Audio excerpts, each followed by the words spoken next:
आज सुबह 10 बजे तारीखी कला वरंगल में आज़ादी की पुरवकार तकरीब मुनक़िद हुई, जिसमें तेलंगाना के वज़ीर पी श्रीनिवास रेड्डी ने कौमी परचम लहराया। इस मौके पर मेंबर पार्लियामेंट के काव्या, रुकन असेंबली वर्धनपेट नागाराज, रुकन कानून साज कौंसल बी सराआ, डिस्ट्रिक्ट कलेक्टर सत्या शारदा समेत सरकारी अफसरान, मकामी अवाम और स्कूल के तलबा की कसीर तादाद मौजूद थी। परचम कुशाई के बाद कौमी तराना पढ़ा गया और आज़ादी के शोहदा को खराजन अकीदत पेश किया गया। वज़ीर मौसूफ ने अपने खिताब में कहा कि कांग्रेस हुकूमत रियासत को तरक्की की राह पर गामजन करने, अवामी फलाह व बहबूद, बुनियादी सहूलियात की फराहमी और नौजवानों के लिए रोज़गार के मौक़े पैदा करने पर खुसूसी तवज्जो दे रही है।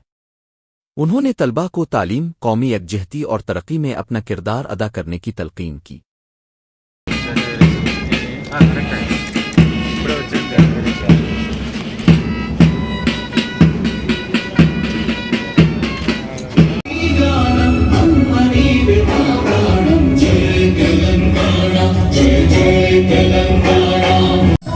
తెలంగాణ రాష్ట్ర రెవెన్యూ, సమాచార, పౌర సంబంధాలు, గృహ నిర్మాణ శాఖ మంత్రిగా నేను ఈ వేడుకల్లో పాలుపంచుకోవటం నాకెంతో ఆనందదాయకంగా ఉంది.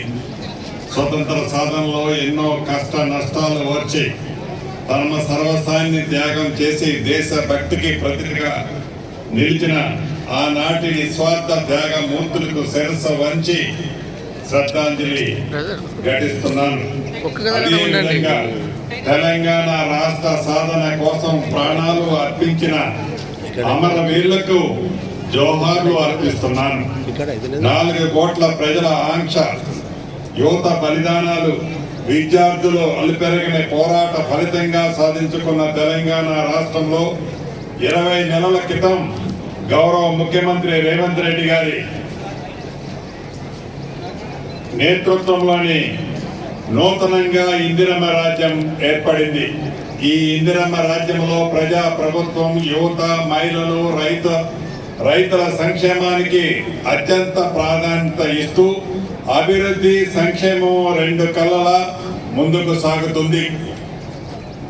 అభివృద్ధి, సంక్షేమము, సుపరిపాలన అనే 3 అంశాలతో తెలంగాణ నమూనా నేడు దేశం మొత్తానికి ఆదర్శంగా నిలిచేలా మన ప్రభుత్వం ఈనాడు కృషి చేస్తుంది.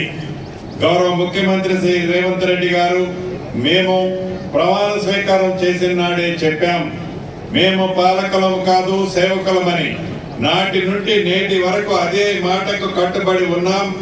ప్రజా సేసే ప్రథమ కర్తవ్యంగా అవిశ్రాంతంగా పనిచేస్తున్నాం. తెలంగాణ ప్రజలు మమ్మల్ని నమ్మి కట్టబెట్టిన అధికారాన్ని వ్యక్తిగత ప్రయోజనాల కోసం తాకట్టు పెట్టకుండా, అధికార పీఠం హోదాగా భావించకుండా ప్రజలకు నిత్యము అందుబాటులో ఉంటూ జవాబుదారీతనంతో ఉంటున్నాం. తెలంగాణ ఆవిర్భావం తర్వాత గత దశాబ్ద కాలంలో రాష్ట్రము ఆశించిన పురోగతి సాధించలేదు. పైగా సంక్షేమం సన్నగిల్లింది, రాష్ట్రం అప్పుల పాలైంది. తెలంగాణ రాష్ట్రం ఏర్పడ్డాక 10 ఏళ్లలో విధ్వంసమైన ఆర్థిక పరిస్థితిని చక్కదిద్దుకుంటూ గత పాలకులు సృష్టించిన సవాళ్ళన్నింటినీ ఎదుర్కొని ప్రజలకు ఇచ్చిన వాగ్దానాలను క్రమంగా అమలు చేసుకుంటూ ముందుకు సాగుతున్నాం. తెలంగాణ రాష్ట్ర దీర్ఘకాలిక అభివృద్ధి లక్ష్యాన్ని సాధనగా ప్రభుత్వం కట్టుబడి పనిచేస్తుంది. 2047 నాటికి భారతదేశం 100 ఏళ్ల స్వతంత్ర వేడుకల్లో సిద్ధమవుతుంది. దేశాన్ని 30 ట్రిలియన్ల ఎకానమీ తీర్చిదిద్దడంలో తెలంగాణ అగ్రభాగాన నిలిచేందుకు సిద్ధం చేస్తున్నాం. అందుకే తెలంగాణ రేజింగ్ 2047 భవిష్యత్తు ప్రణాళికను సిద్ధం చేసుకుంటున్నాం. తెలంగాణ రాష్ట్రాన్ని భారతదేశంలోనూ ప్రపంచ స్థాయిలో అగ్రస్థానంలో నిలిపేందుకు గౌరవ ముఖ్యమంత్రి శ్రీ రేవంత్ రెడ్డి గారి నాయకత్వంలో తెలంగాణ రేజింగ్ 2045 విజన్తో ప్రజా ప్రభుత్వం ముందుకు సాగుతుంది. 2035 నాటికి తెలంగాణ ఆర్థిక వ్యవస్థను $1 ట్రిలియన్ ఎకానమీగా వృద్ధి చెందించాలనే లక్ష్యంతో పనిచేస్తున్నాం. అదే విధంగా 2047 నాటికి $3 ట్రిలియన్ లక్ష్యం సాధించాలని మన రాష్ట్రం ప్రణాళికను రూపొందించుకుంటుంది. తెలంగాణ సమాజానికి పునాది మహిళలే. అందుకే 1 కోటి మంది ఆడబిడ్డల్ని కోటీశ్వరులుగా చేయాలని ఉక్కు సంకల్పంతో ప్రజా ప్రభుత్వం ముందుకు వెళ్తుంది. మహిళల ఆర్థిక స్వలాభానికి ఇందిరా మహిళా శక్తి మిషన్ పాలసీని ఆవిష్కరించుకున్నాం.